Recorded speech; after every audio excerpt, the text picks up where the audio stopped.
What's going on, everybody? You're watching the 4-Wheel Kid channel, and this is my 96 Ford E-350 club wagon, and the seats could be in better shape. This one, the armrest is ripped off and the upholstery is ripping up. So I'm going to show you guys how to remove the seats, and I'm going to be replacing these with some really cool ones I got out of the junkyard. And this could also be useful if you need to do a lot of work on the engine, because it's a lot easier to get in here without these seats. And also, this carpet is kind of nasty, so I'm going to be pulling that up as well, because I'm going to be touching up any rust and stuff on the floor. But anyways, don't forget to wear some safety glasses so we don't poke our eyes out, and let's go ahead and get started. So this one does have power seats, at least mostly on the driver's side. This one's actually mostly manual besides the lumbar support, but let's go ahead and adjust it so the base is like kind of more near the middle. You could also put this forward as well, make it a little bit easier, and I'll kind of do the same with the driver's seat. Bad idea. Let's go ahead and lift the steering wheel all the way up, and I'd probably make sure these are up as well. Pull anything out from under the seat. So we should be able to remove the seats without taking the seat belts off, because they look like they're separate. For each seat there's 4 13 millimeters. 2 are nuts on the back, and then the 2 on the front are actual bolts. And I believe they go through the body. Let's see if we can break it free. I love these electric ratchets because they save a ton of time.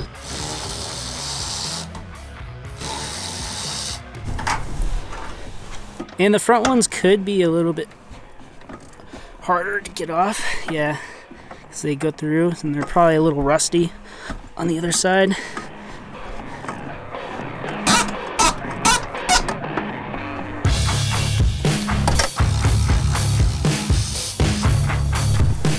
Yeah, see?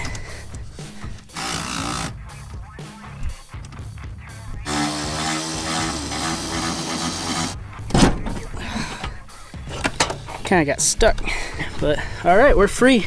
Push that forward and you can see the connector, and careful not to break this tab if you can help it. There we go. Just kind of lift that tab up and pull the connector out. All right, now we should be able to pull this right on out of here.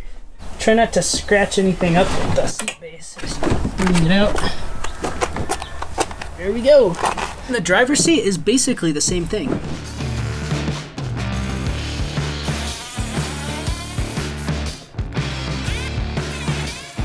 Except it has 2 connectors. This one I think is for the main movement because it's got thicker wires. Let me pop it off with this Christmas tree clip. Oh yeah, it's got a little catch right there. You just need to lift up slightly. There we go.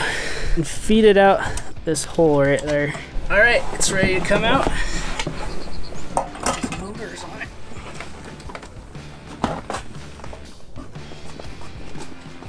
One of the things we got to do before removing the carpet is remove the seatbelt, and you got these little plastic things on there. This one's broken, so you don't really have to do it on that one.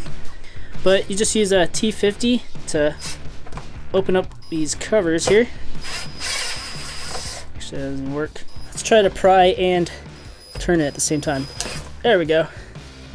Bolt is underneath.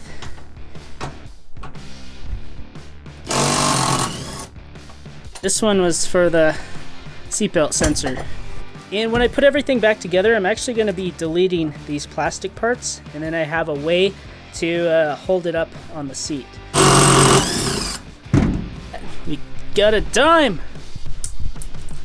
Next, I'm going to remove the step panels. I was going to remove these anyway because I want to clean up any rust underneath that I find. And it turns out the rear one is kind of overlapping, it looks like right here. We're gonna have to remove this first. To do this, we can start by removing the 3 screws on the bottom section. And be sure to save those for later. Next, we got the janky Ford plastic screw clips, which I'm not a huge fan of because it kind of just spins the whole thing. Put a little bit of pressure on the bottom part. There we go. And then just lightly spin the screw part without putting much pressure down. Pull that off, and And this should just pull out like that. And we'll just remove the rest. And the front ones are pretty much the same, they just have less.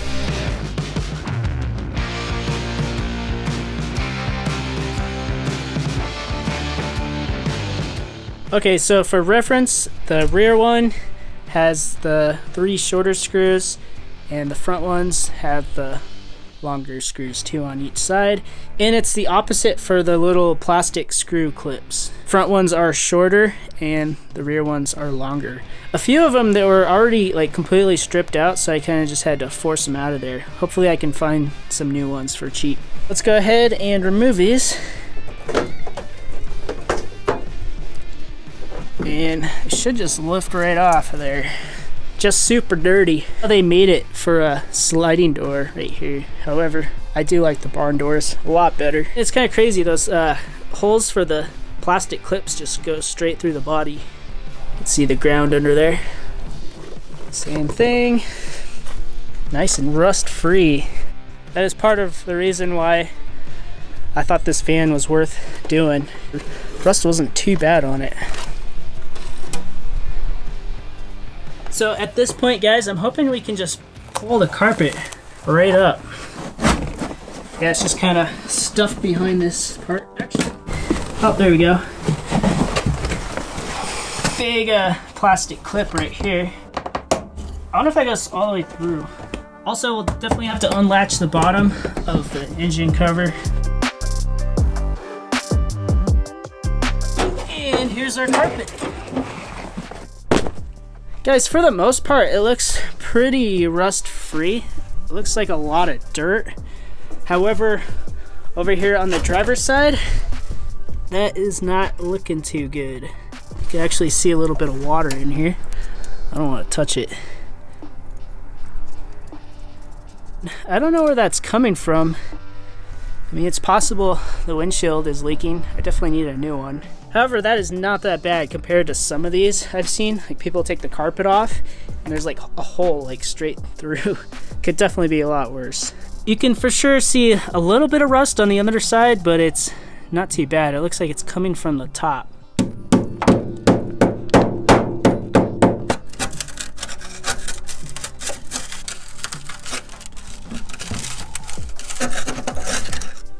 Just listen to that rain. It is coming down pretty hard. It's a good time to check for leaks in the van. And so far, I don't see any water coming down under the driver's side dashboard. I think I might have figured out where the leak is starting to come from. It's right at the base of the windshield, it looks like. If I push up on it, you can see some water forming right there, which makes sense because this windshield is cracked really bad all over the place. Well, guys, that's pretty much it for this video. I want to split these videos up into different sections so that way people can find what they need and it's a little bit easier to edit and organize everything. But anyways, I definitely have my work cut out for me, so thanks for watching, guys, and I will catch you next time. Peace out.